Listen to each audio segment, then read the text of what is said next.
Hello everyone. In the last video lecture, we have seen all the 20 amino acids which are found in proteins.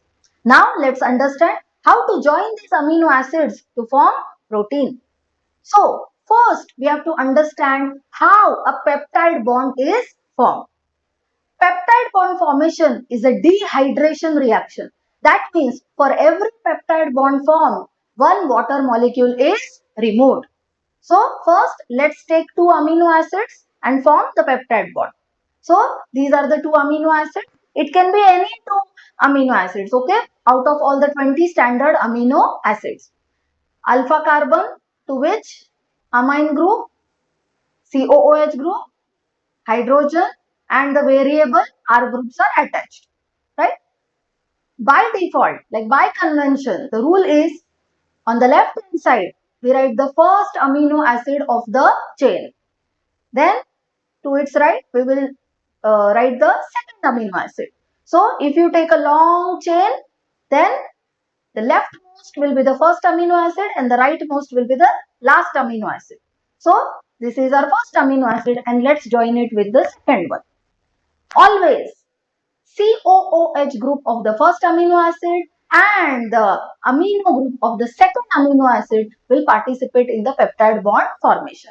So this OH and this H over here, these will be removed. So this will be removed in the form of water, right? And as water is removed here, it's called dehydration reaction. So for every peptide bond which will be formed between this carbon and this nitrogen atom, one water molecule will be removed. Next, if we take another amino acid, this is the third amino acid, right? So, the COOH group of the second amino acid and the amino group of third amino acid will participate in the peptide bond formation. So, just remove these OH and H. So, water is removed, right? And hence a strong peptide bond will be formed between this carbon and this nitrogen atom. This is how you can join one more, right? This will be the fourth amino acid. So OH plus H, so water is removed. You can also note here that in this chain, we have taken 4 amino acids, right? And to join 4 amino acids, we have like 1, 2 and 3 peptide bonds formed. For every peptide bond, one water is removed. So, in short, if you join 4 amino acids, then it will have 3 peptide bonds and hence 3 water molecules were removed. Similarly, if you take a polypeptide chain, let's say consisting of 50 amino acids, 50 amino acids, then it will have 49 peptide bonds and hence 49 water molecules were removed. So, the number of amino acids in any polypeptide chain minus 1 will be the number of water molecules removed and that will be only the number of peptide bonds in that particular polypeptide chain, right? So, after these dehydration steps, we will get a polypeptide chain, something like this. Now, here I have taken only 4 amino acid residues, right? Depending on the protein, you may have like a chain made up of 100 amino acids or 200 amino acids, right? Here we have taken 4. So, as a rule, what we have said, on the left, we will always have the first amino acid. So, this is the first amino acid, this is the second, this is the third, and this is the last amino acid in this chain. Now, as the COOH group and NH2 groups participate in the peptide bond formation, and if you take the first amino acid, then its COOH will be participating and second amino acid, amine group, right? That is why we can see here that always whichever will be the first amino acid, its amine group and the last amino acid's carboxylic acid group will always be free, right? If you see here, this carboxylic acid, it's gone in peptide bond formation. Here also. Also this amine group, peptide bond formation. Amine group, peptide bond formation. But first amino acids, amino group and the last amino acids, carboxylic acid. These will always be free. And that is why we say that the first amino acid is at N terminal, right? The start point of any polypeptide chain where you have the first amino acid. This end of the chain is called N terminal. We take the name N from the amino. And similarly, same rule applies here. Last amino acid here, COOH, the carboxylic acid group is free, and hence the last amino acid is always present at the C terminal, right? So for any polypeptide chain, the first amino acid will be at the N terminal and the last amino acid will be at the C terminal. This is how the peptide bonds are present between the carbon and nitrogen atoms, these specific groups. Now let's see what are the various levels of protein structure, right? Now when we talk about protein structure, we can describe it in at 4 levels: primary, secondary, tertiary and quaternary. First, let's understand primary level of protein structure. This is simply the sequence of amino acids, right? Just now we have seen how to join the amino acids, right? By peptide bonds. So here I have taken an example. We have a chain of amino acids which are joined by strong peptide bonds, right? This gives the positional information of amino acids in the protein. Like, for example, let's say the first amino acid is methionine, the second is tryptophan, the third is phenylalanine, right? Which amino acid is present in the first, second, third, fourth, last place, right? This positional information of amino acids in the protein, that is the sequence of amino acid, is nothing but the primary structure of protein. Now, if this primary structure, okay, and with the help of hydrogen bonding, right, depending on the sequence of amino acid chain and with the stability given by hydrogen bonding, we can have two types of secondary structures: alpha helix and beta sheets. Like here you can see we had a polypeptide chain.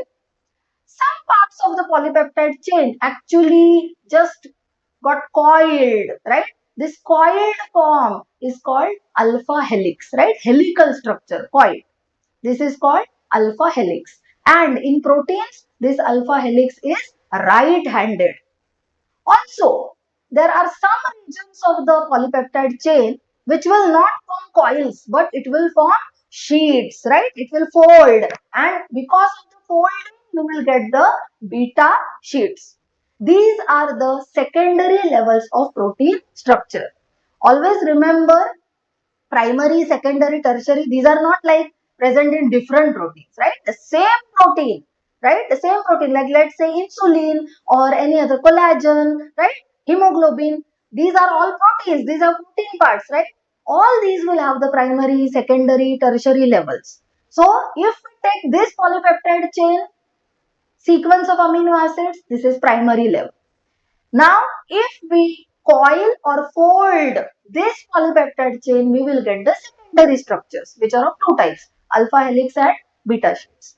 Now, if you start from the N terminal and go towards the C terminal, okay? From N terminal to C terminal, that means first amino acid to last amino acid. So, some regions will form the coils, some will form loops, some will form sheets, right? Some will again form coils. So, finally, you will have a three-dimensional, that means a 3D view of protein. Like, you can simply imagine it as a hollow woolen ball. So, right from N terminal to C terminal, like here also you can see in the image, some regions of the polypeptide chain are coiled, some are into the form of sheets. Ultimately, from the first amino acid to last amino acid, we have highly folded, highly coiled compact structure here called the tertiary level of protein structure. This tertiary level of protein structure is absolutely essential for functioning of any protein, because 3D structure means this is the shape of the protein, right? And shape of the protein is very important to perform specific function. For example, let's say if we have a protein which is, let's say, an enzyme, right? Then enzyme should have a specific structure so that it can bind to its specific substrate, and then it can convert the substrate into product. But if this 3D structure of the enzyme or that particular protein is not appropriately folded, then it cannot perform the necessary function. So, what is tertiary level of protein structure? It is basically the final 3D shape of the protein. So, if you take one polypeptide chain, coil it, twist it, make sheets, then the entire 3D structure which you will get is the tertiary level of protein structure. Now, some proteins don't have just one subunit or one polypeptide, right? It may have more than one polypeptide. For example, like a classic example, hemoglobin. Hemoglobin has four protein subunits, two alpha subunits and two beta subunits, right? So basically in our DNA, we have two separate genes. Just imagine we have two separate genes, one for alpha, other for beta. Alpha gene will be expressed in the form of alpha globin subunit. So we take two of it. And beta gene will also code for protein, that will be the tertiary level. Take two of it. Now join the two alpha and two beta subunits. So in total we have four subunits. Each subunit will be a separate polypeptide chain. So as you can see here in the image, each subunit in this image is represented by a different color. So as we have used four different colors, that means there are four different polypeptide chains which are folded.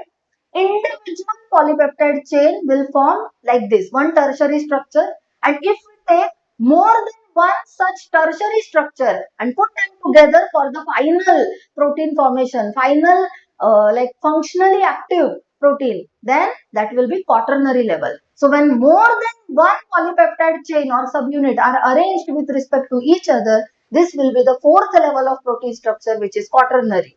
Now quaternary does not mean that there should be four subunits. If you have more than one polypeptide chain or unit, it is quaternary. So you may also have a protein wherein, let's say, you have like two separate polypeptide chains, they are folded in different manners, and you put together these two subunits, this is still the quaternary level. You may have three subunits, it is still the quaternary level.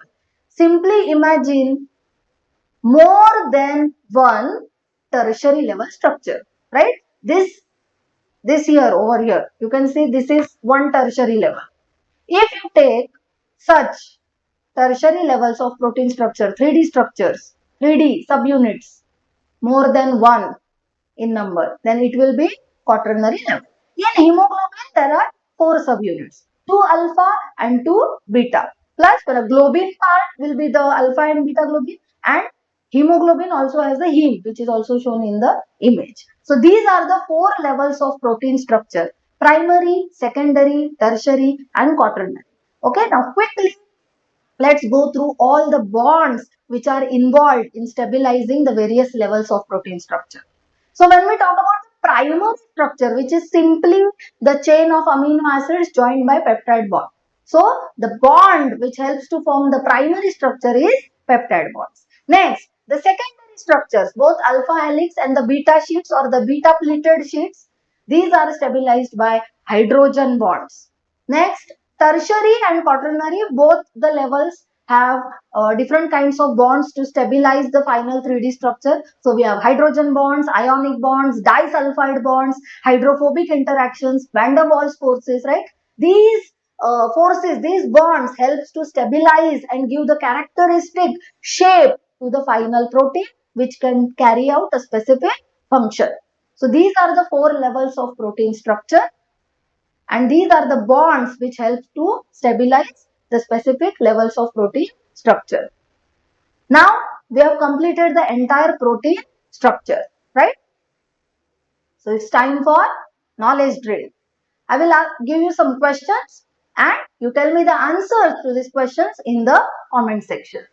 So first question, how many water molecules are removed to form a polypeptide consisting of 100 amino acid residues?